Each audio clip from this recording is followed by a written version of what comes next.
Alam niyo po ay tunay nga po na si El Shaddai ang kumikilos po sa ating buhay. May kwento ko po sa inyo kung paano po ako niligawan po ng aking pong minamahal na si Brother Rex. Ako po ay isang attender po ng El Shaddai. Kami po ng aking magulang ay lagi pong umaaten sa PICC at sa Rizal Football Stadium. Ngayon po, dumating po noong time na yon, ako po ay nagpa-pray-over kay Brother Rex. Ang ipapre-over ko po ay ang aking pong pamilya at kung ako po ay bibigyan ni Yahweh El Shaddai isang lalaki na magmamahal po sa akin at talaga pong ipagkakatiwala sa akin. Pero po, iba po ang sinabi po ni Brother Rex sa akin.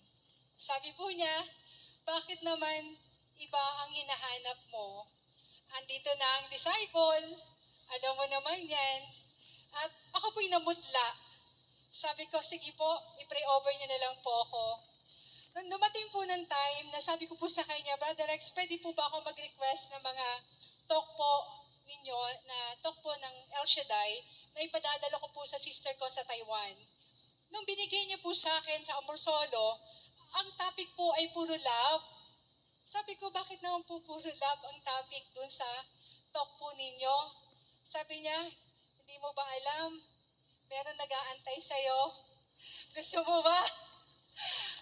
Ayaw mo ba ang disciple, elder disciple, ang maging kabiyak mo? Sabi ko, iniisip ko, wala pong elder disciple na ngayon. Si Brother Rico na lang natitira. Pero po si Brother Rico, hindi ko po siyang makita.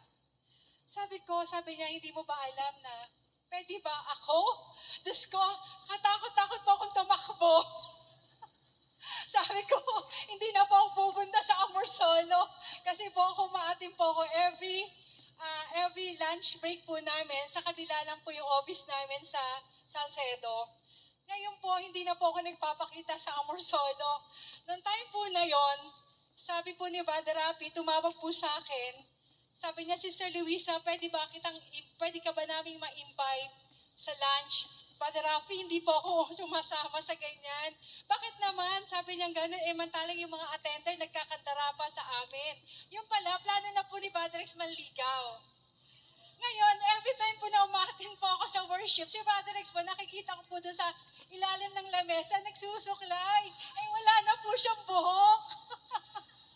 Ngayon po, sabi ko, pag pumapasok po ako sa elevator, si Ninong Dante po, at saka si Brother Joe, Ninong Joe, sabi niya, ipipray over ka namin, mapangasawa mo si Brother Rex America. Dilala na po ako hindi pumunta na Amorsolo. Kasi po, sa totoo lang po, paday na paday po ako sa suot ni Brother Rex. Naka-attache case, kulay maroon po yung yung Amerikana niya, tapos nakakulay maroon din po yung pantalon. Ang laki-laki po na attache case, sabi ko, para nag-i-insurance. Pero nanggaling po pala siya sa insurance. Ay di sabi ko po, dumating po yung time, nalaman po ng servant leader na meron pong nililigawan si Brother Rex, pinaghiwalay po kami ni Brother Mike. Pinapunta po siya kaagad sa Hong Kong at bawal po ang tawag. Hindi pa po uso ngayon noon ng cellphone. Sumunod po si Brother Rex sa kalooban po at utos po ni Brother Mike. At ako po ay pinatawag po sa Amorsolo. Natatandaan ko po, sabi po ni Ninong Jo, bakit mo ginusto si Brother Rex? Marami po siyang anak. Sabi ko, ang pangarap ko po kasi noon, dalawa lang po, madre at flight stewardess lang po. Ayun po ang aking pangarap noon. Pero po, iba po ang plano ng Diyos. Noong time po na yon, sabi ko kay Brother Joe, pwede po akong lumago sa sobrang uhaw ko po sa salita ng Diyos at isa po ako sa Amorsolo girl po noon. Kasama ko po yung sister wife po ni Brother Rico at ang sister wife po ni Brother Tupe, Sister Marla. Kami po yung mga attender noon.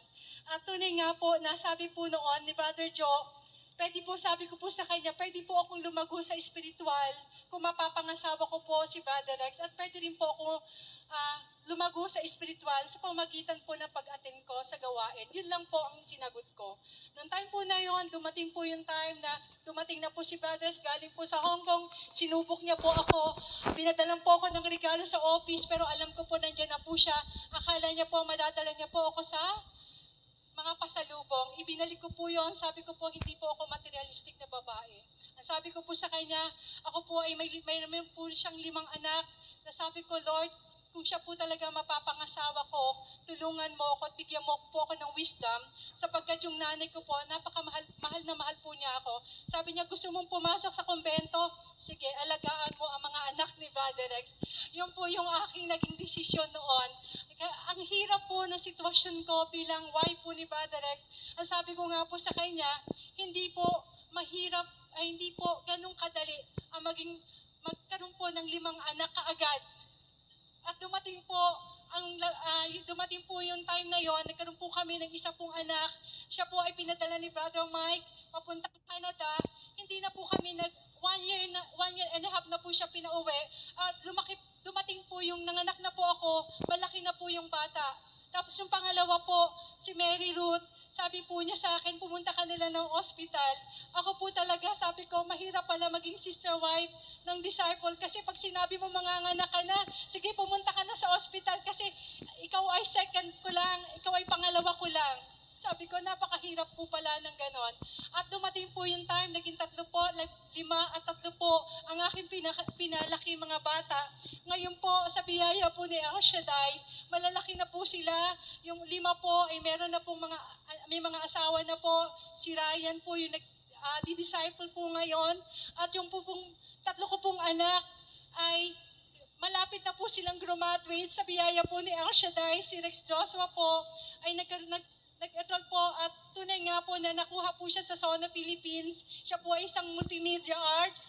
At ganun din po si Mary Ruth. Ngayon pong June, sabay-sabay po silang gagraduate. Thank God, I am blessed. At ganun tunay nga po na kapag si El Shaddai, sabi nga po sa song, You are always in my heart, si El Shaddai lang ang aking kasama, pinagkakatiwalaan, wala na pong iba. Brother Mike, maraming pong salamat po sa inyo, sa buong pong pamilya po ninyo, sa pagmamahal niyo po sa aming lahat. Salamat po. To God be the glory. Amen. Purihin ang Panginoon.